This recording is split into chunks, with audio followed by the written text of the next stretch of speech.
오늘 잠언 18장 5절부터 7절 보겠습니다. 잠언 18장 5절부터 7절입니다. 봉독하시겠습니다. 악인을 두둔하는 것과 재판할 때 의인을 억울하게 하는 것이 선하지 아니하니라. 미련한 자의 입술은 다툼을 일으키고 그의 입은 매를 자청하느니라. 미련한 자의 입은 그의 멸망이 되고 그의 입술은 그의 영혼의 그물이 되느니라. 아멘. 잠언은 말이 사람의 마음을 그대로 나타낸다라는 것을 계속 말씀하고 계십니다.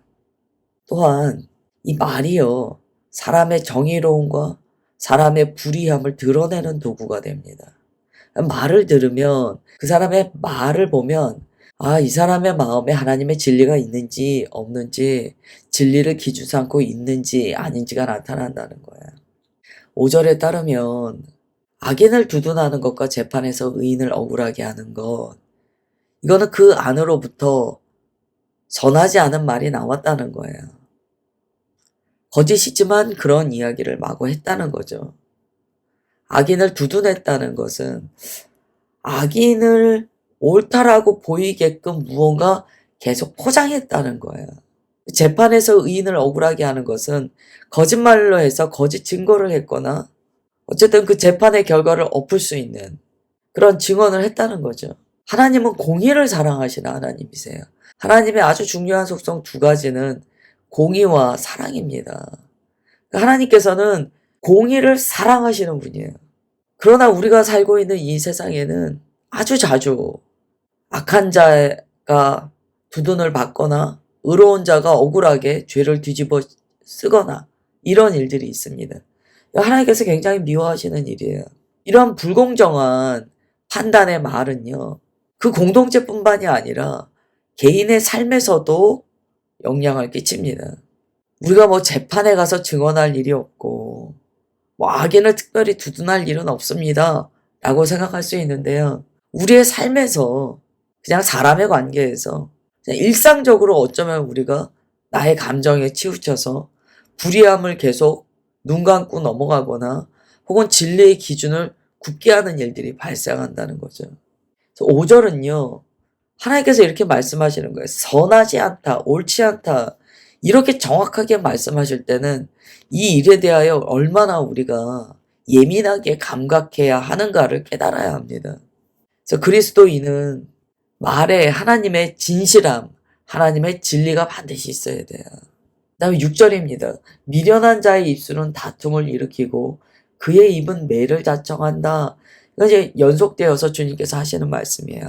미련한 자는요, 말을 해서 사람 사이에 다툼을 일으킨대요. 문제를 발생시킨대요. 결국 이 말이라는 것이 얼마나 불씨가 될 수 있는가를 우리가 보게 됩니다. 그렇다면 이 일은요, 다르게 표현하면 그의 입은 매를 자청한다라고 표현돼요. 무슨 이야기입니까? 미련한 자의 입술은 다른 사람에게 피해를 입히고 다툼을 일으켜요. 근데 그것뿐만이 아니에요. 자기 자신도 매를 자청한다는 거예요. 이건 어떤 고난의 의미를 갖고 있습니다. 우리가 말에 하나님의 선하심이 담기지 않고 하나님의 공의가 담기지 않으면 결국 자신의 말로 말미암아 자신이 매를 맞게 된다는 거예요. 불필요하게 이유 없이 갈등을 조장하는 사람은 자신이 해를 입습니다. 마태복음 5장 9절에는 주님께서 이렇게 말씀하세요. 화평하게 하는 자는 복이 있나니 그들이 하나님의 아들이라 일컬음을 받을 것이며. 아멘. 화평하게 하는 자의 복이 무엇입니까? 너는 하나님의 아들이다. 왜냐하면 하나님의 아들은 화평하게 하는 역할을 하기 때문이에요. 우리의 말이 화평을 깨고 불필요한 논쟁을 만들고 그러면 굉장히 주의해야 돼요. 그 말을 그쳐야 합니다. 우리가 말을 할 때 참 조심해야 돼요. 때로는 약간 우리가 잘못하는 경우가요, 내 마음이 상했어요. 그걸 이제 분풀이식으로 말합니다. 오늘 우리가 딱 마음에 결정해야 될 게 모든 것을 다 말할 필요는 없어요. 이런 경우에는 모든 걸 다 말할 필요는 없어요. 내 마음에 아픔이 있다고 그 가시를 끄집어내서 다 찌르면 안 돼요.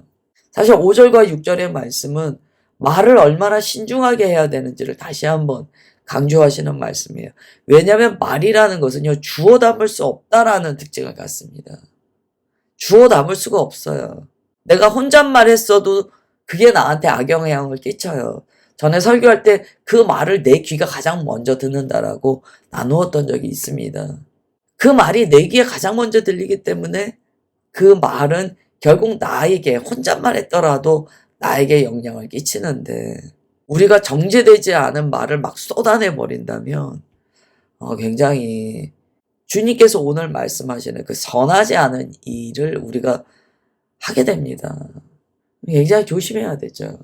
그냥 말에 재갈을 물려라라는 게 간단한 표현이기는 하지만 그만큼 신중해야 된다라는 말씀이에요. 다음에 이제 7절에서는 조금 더 강하게 말씀하세요. 미련한 자의 이 입, 그 말이요, 그에게 멸망을 가져올 수 있다는 거예요. 때로 이럴 때가 있어요. 행동으로는 너무 잘했어요. 행동으로는 잘 섬겼어요. 말로 다 망가뜨리는 경우가 있어요. 사람 사이의 관계도요, 잘 섬겼어요. 그런데 이런 너무나 좋은 섬김이 있는데 하나의 단점이 말이 안 좋은 거예요. 그러면 어떻게 됩니까? 여러분, 아무리 나를 잘 섬겨줘도 말로 나를 괴롭히는 사람하고 같이 하긴 힘들어요. 왜냐하면 7절 하반절에 이렇게 말씀하세요. 그의 입술은 그의 영혼의 그물이 되느니라. 영혼을 올가매기 때문이에요. 이게 사실은 가정 내에서 가장 많이 발생하는 일이에요. 가정에서 부모님이 자녀를 잘 섬겨줘요. 먹여주시고 입혀주시고 교육비도 내주시고 우리 부모님들이 너무 잘 섬겨주시는데, 때로 가정 내에서 그런 경우가 있잖아요. 나를 잘 뒷받침해 주세요. 그걸 안 해주시는 게 아니에요. 그런데 말이 막 자녀를 죽이는 말을 하는 거예요. 말이 그 자녀의 마음을 너무 헤집어 놓는 거예요. 그러면요, 그 행동이 중요한 게 아니에요. 내가 너한테 못해준 게 뭐가 있어? 아무리 그렇게 얘기해도요, 그 말이요, 상대방의 영혼을 상하게 했다는 거야. 오늘 본문을 통해서 우리가 이렇게 다짐해야 됩니다. 하나님의 공의의 말을 하자. 불공정하게 증언하거나 판단하지 말자. 그리고 불필요한 논쟁은 일단 피해야 돼요. 왜냐면 어떤 경우는요, 어둠의 영이 다툼을 일으키기 위해서 말하게 합니다. 말해서 다른 사람 마음에 불편함과 상처 주는 것을 하게 해요. 내 말이 지금 어디로부터 왔는가를 봐야 돼요. 내 말이 하나님의 선하심으로부터 왔는가, 혹은 무언가 불편을 끼치고 다른 사람을 아프게 하기 위한 동기에 어두움으로부터 내 말이 왔는가를 봐야 돼요. 이럴 때 나타나는 현상이 말을 비꼽니다. 우리 비꼰다고 하잖아요. 왜 말을 비꼴까요? 아닌 듯 하면서 찌를 때 우리가 비꼰다고 그래요. 잠언에서는 정말 주님께서 말의 중요함을 계속 말씀하세요. 말 조심해야 된다. 왜냐하면 말은 능력이 있다. 너희들이 나의 형상으로 창조되었는데 훼손되었기 때문에 그 말이 다른 사람을 더 상해할 수 있다. 조심해라. 그 다음에 이제 8절, 9절 보겠습니다. 이제 계속 말에 대해서 말씀하세요. 남의 말하기를 좋아하는 자의 말은 별식과 같아서 뱃속 깊은 데로 내려가느니라. 자기의 일을 게을리하는 자는 패가하는 자의 형제니라. 강하게 말씀을 하세요. 남의 말하기를 좋아한다. 이게 무슨 얘기일까요? 여기에서의 말은요, 좋은 말이 아닙니다. 남의 칭찬을 하고 그 사람을 존귀히 여기고, 그게 아니에요. 남의 말하기를 좋아하는 게 별식과 같은 이유는요, 일종의 가십거리를 삼고 험담하고 심하게는 중상모략도 하는 거예요. 이게요, 서로 으쌰으쌰해서 얘기할 때는 뱃속에 막 별식 같다는 거예요. 그냥 맛있게 느껴진다는 거예요. 단 거예요, 그 말이. 그러나 뱃속 깊은 데로 내려간다. 이게 무슨 얘기일까요? 뱃속 깊은 데로 내려간다.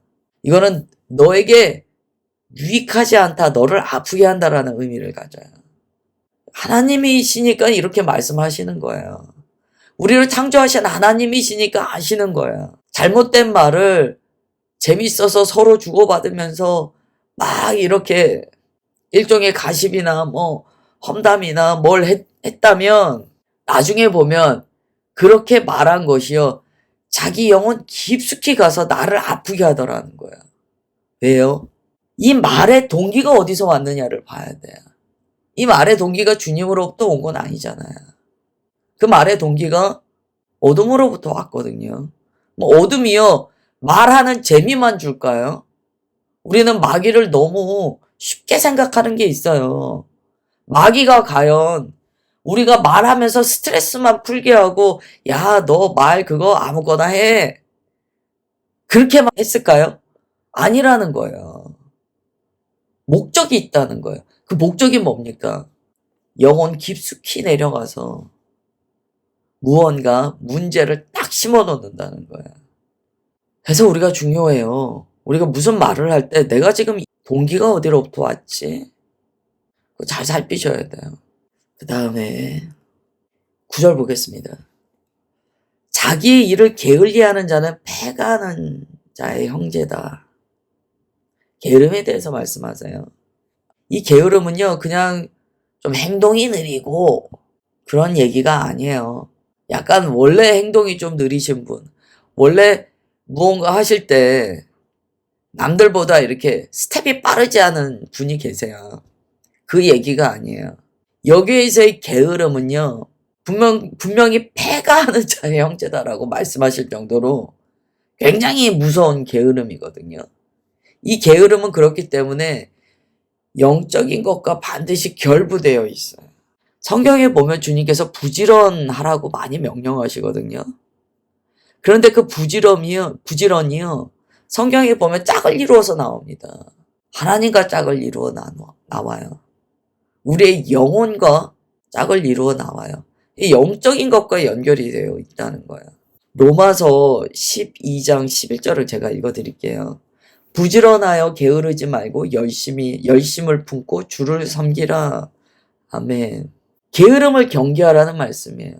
우리가 내 안에 게으름이 있는가를 좀 보셔야 돼요. 가장 많이 착각하는 게요. 내가 삶이 막 바쁘고 부지런해요. 그래서 영적인 것도 내가 부지런하다고 생각해요. 저는 게으르지 않습니다. 성경에서는요. 우리의 삶의 부지런함이 하나님과의 관계에서의 부지런함과 연결되어 있다고 가르쳐 주시거든요. 우리는 나의 부지런함이 하나님께서 말씀하시는 부지런함인가와 잘 연결해서 봐야 돼요. 진짜 좀 나를 돌아볼 필요가 있습니다.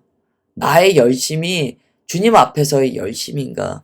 그렇다고 해서 하나님의 일만 열심히 하고 나의 삶은 열심히 안 살아도 됩니다. 그 이야기가 아니에요. 균형이 있는가? 정말 삶에 주님의 마음을 품고 사는 자는요. 삶도 주님께서 보실 때 부지런하고요. 하나님을 향한 섬김도 부지런합니다. 이게 조화를 이루어요. 조화. 그다음에 10절이에요. 여호와의 이름은 견고한 망대라 의인은 그리로 달려가서 안전함을 얻느니라. 아멘. 잠언은요. 이렇게 비슷비슷한 이야기, 때로는 대조되는 이야기를 통해서 무언가 한 가지 주제를 말씀하세요. 그러다가 딱 포인트를 찍는 한 절식이 탁탁 등장을 합니다.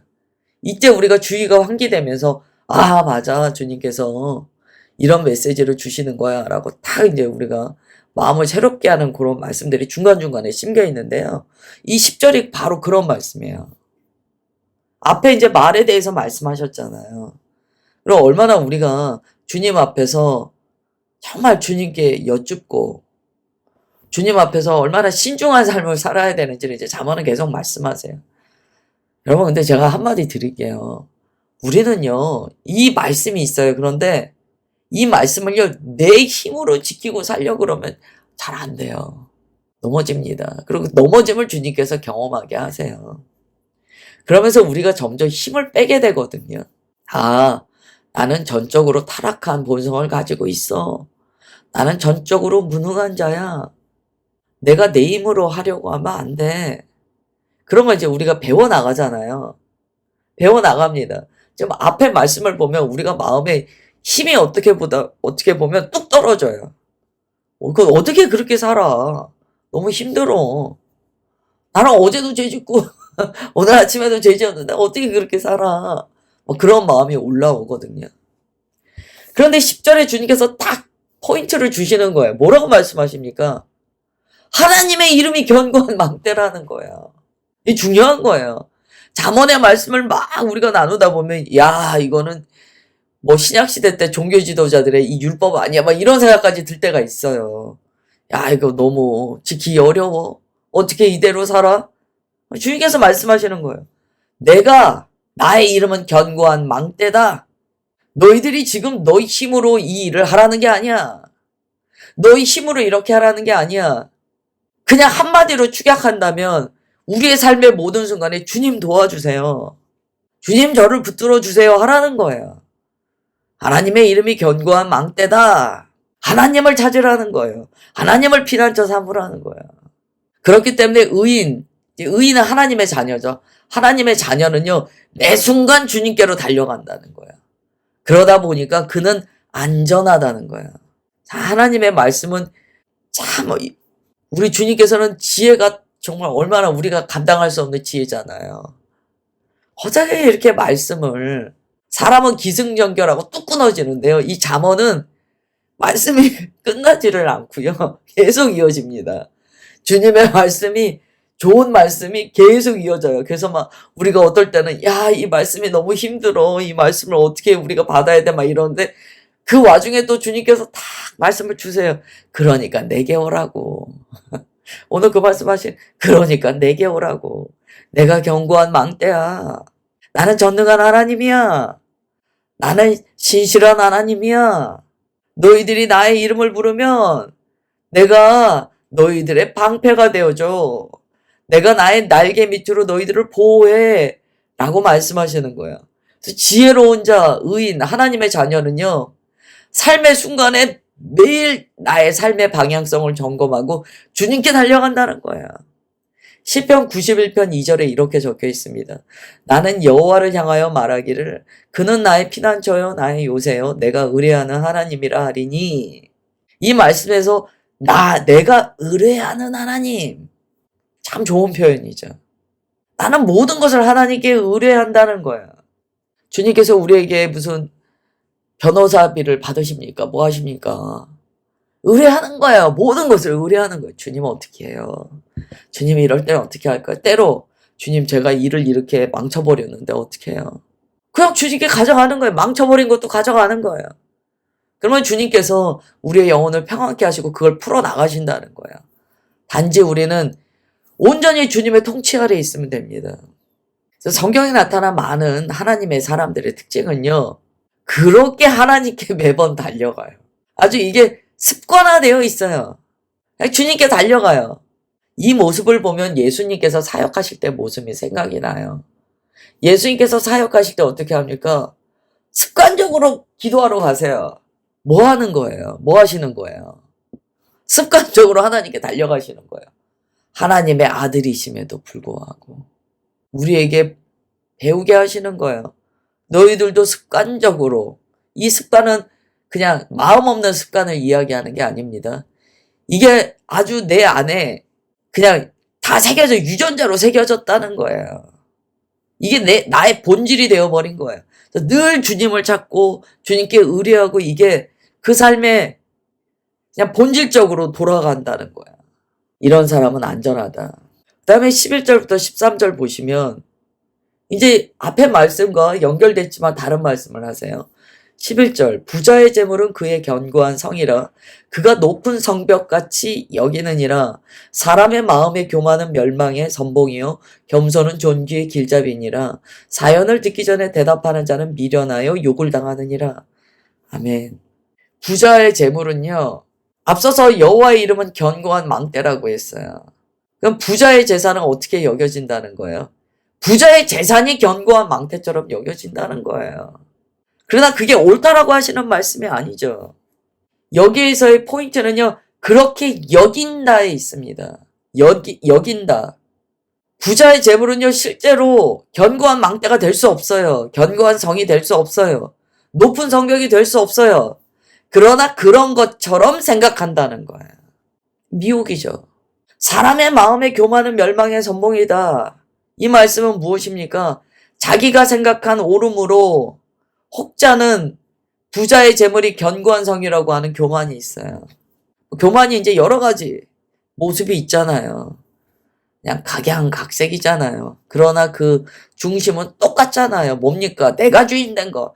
그냥 내가 주인 됐어요. 내가 주인 된 거예요. 우리가 무언가 말을 할 때요. 내가 주인 되어서 하는 그 말은 결론이 좋지 않아요. 결론 좋지 않아요. 내가 주인 된 말이요. 실컷 쏟아내잖아요. 자기가 나중에 그것 때문에 힘들고 수치스럽고 그래요. 이게 악순환이에요. 그런데 겸손은 존귀의 길잡이라는 거예요. 하나님께서 하나님의 백성을 통치하시는 방법이세요. 겸손한 자는요, 주님께서 이 사람을 존귀하게 합니다. 존귀함으로 인도해 주세요. 겸손하면은요, 그 사람의 길은요, 존귀의 길로 나아가게 된다는 거예요. 겸손이요, 존귀의 길로 이끌어주는 길잡이라는 거예요. 안내자라는 거예요. 그 다음에 사연을 듣기 전에 대답하는 자는 미련하여 욕을 당한다. 무슨 말씀일까요? 말이 경솔한 거예요. 왜 사연을 듣기 전에 말합니까? 남의 말 안 듣는 거예요. 자기 말만 하는 거예요. 그래서 주님께서 쉐마 이스라엘 하세요. 쉐마 이스라엘. 들어야 그 다음에 말도 할 수 있는 거예요. 사연을 듣기 전에 대답하는 자는요, 그 사람과의 대화에서 공감하거나 교제할 의도가 없어요. 자기 마음에 자기 말만 딱 가지고 있어요. 그리고 자기 말만 딱 한다는 거예요. 근데 주님께서는 오늘 13절 말씀에서는 이게 교만하다라고 가르쳐 주시는 거예요. 말의 순서에도 동기가 나타난다. 야고보서 1장 19절 말씀만 나눌까요? 내 사랑하는 형제들아 너희가 알지니 사람마다 듣기는 속히 하고 말하기는 더디하며 성내기도 더디하라. 아멘. 오늘 말씀을 통하여 우리 안에 정말 이 어둠의 영이 심어놓은 동기된 말이나 행동이 나타나지 않도록 주님께 간구하시겠습니다. 또한 나의 말이 잘못 발화되어서 다른 사람을 아프게 하거나 또한 그 말이 나를 옥죄고 나를 수치롭게 하는 일이 없게 해달라고 오늘 한날 그렇게 우리의 말을 주님 앞에 올려드리며 기도하시겠습니다. 하나님 아버지, 오늘도 주님의 복된 말씀 받았습니다. 주님께서는 우리의 아버지이시라 우리가 어떻게 살아나가고 어떻게 말하고 어떻게 행동해야 되는지 참으로 하나님 백성답게 어떻게 살아내야 되는지 우리를 가르치시고 우리를 훈육하여 주십니다. 오늘도 우리가 하나님 아버지의 자녀들로서 주님의 발 앞에 앉아 우리 주님 말씀하시는 음성 하나하나를 받았습니다. 우리의 마음에 오직 아멘과 순종하며 겸손하게 엎드리는 고백만이 나온다고 주님 앞에 아뢰입니다. 주님의 말씀이 모두 다 우리에게 생명이시오니 이 말씀 부드러운 마음으로 받아 아버지가 나를 훈육하시는 그 사랑의 음성으로 받게 하옵소서. 그래서 아버지의 사랑 그대로 살아내고 주님 앞에 언제나 달려나아가 안전함을 얻는 우리가 되게 하옵소서. 그렇게 역사하여 주심을 믿사오며 사랑하는 주 예수 그리스도의 이름으로 기도드리옵나이다. 아멘.